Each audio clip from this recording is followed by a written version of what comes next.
ప్రకాశం జిల్లా కురిచేడు మండలంలో యథేచ్ఛగా ప్రభుత్వ భూములు అమ్మకాలు సాగుతున్నాయి. రెవెన్యూ అధికారులకు విషయము తెలిసిన మౌనం వహిస్తూ ఉండటంతో బ్రోకర్లు తమ ఇష్టానుసారంగా ప్రభుత్వ భూములను అమ్మకాలకు పెట్టి పెద్ద మొత్తంలో నగదును చేతులు మారుస్తున్నారు.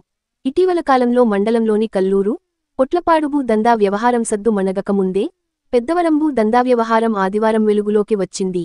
పెద్దవరం రెవెన్యూ సర్వే నెంబర్ 306లో కొండపోరంబోకు భూమి 630 ఎకరాలు ఉంది. ఈ భూములపై కన్నుపడ్డ కొంతమంది బ్రోకర్లు అమ్మకానికి పెట్టారు. ఈ విషయం తెలుసుకొన్న గ్రామస్తులు గతంలో రెండుసార్లు రెవెన్యూ అధికారుల దృష్టికి తీసుకువెళ్లినా వారు స్పందించకపోవడంతో అక్రమార్కులకు ఆసరాగా మారింది. 67 ఎకరాల భూమిని ఎన్టీఆర్ జిల్లా నందిగామ, బెల్లంకొండవారిపాలెం, పెద్దవరం గ్రామాలకు చెందిన 7గురికి, పల్నాడు జిల్లా వినుకొండకు చెందిన ఆదినారాయణనే బ్రోకర్ ద్వారా ₹1,00,00,000 కొనుగోలు చేశారు. ఈ ప్రభుత్వ భూమిలో 10 బోర్లను కూడా ఏర్పాటు చేశారు. ఆదివారం భూమి పూజలు చేసి పంటలు సాగు చేసేందుకు విందు ఏర్పాటు చేశారు.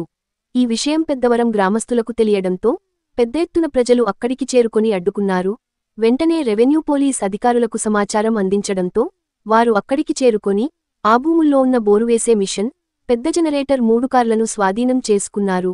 ఈ విషయమై పెద్దవరం మాజీ సర్పంచ్ కాసేయ మాట్లాడుతూ, ఈ భూమి ప్రభుత్వ భూమి అని, పూర్వం నుంచి పశువుల మేత కోసం మా గ్రామంతో పాటు ఇతర గ్రామాల ప్రజలు ఈ భూముల్లో పశువులు మేపుకుంటున్నందున ఈ భూములు ఆక్రమణలకు గురికాకుండా పశువుల మేతకు కేటాయించాలని ఆక్రమించిన, అమ్మకాలు చేసిన వారిపైన రెవెన్యూ అధికారులు చట్టపరమైన చర్యలు తీసుకోవాలని డిమాండ్ చేశారు. సంబంధించిన అన్ని కూడా డీటెయిల్స్ రాసేసి సర్వే నెంబర్లన్నీ ఈ భూమి కొనడానికి లేదు, అమ్మడానికి లేదు. అమ్మినా కొన్నా సరే వాళ్ళ మీద చట్టపరమైన బోర్లు రిమూవ్ చేస్తాం. రైతులు అమ్ముకున్న వాళ్ళకి అసలు హక్కు లేదు. ఇక్కడ అమ్ముకున్న వాళ్ళకి ఇక్కడ దిగడానికి లేదు. భూమి మీదకి గవర్నమెంట్ కింద వదిలేసేయండి. ఎవరైతే అమ్ముకోలేదో వాళ్ళు చేసుకున్నా సరే దాని గురించి ఆర్గ్యుమెంట్ ఏం లేదు. ప్రజెంట్ అమ్ముకున్న వాళ్ళకి ఎటువంటి హక్కు లేదు, కొన్న వాళ్ళకి అంతకన్నా హక్కు లేదు. ఈ క్షణమే సాయంత్రం నుంచి రిమూవ్ చేసేయాల్సింది. ఇక్కడ ఏమన్నా సరే ఒక 10-10 రోజుల కల్లా బోర్లు కూడా రిమూవ్ చేయాల్సి వస్తుంది.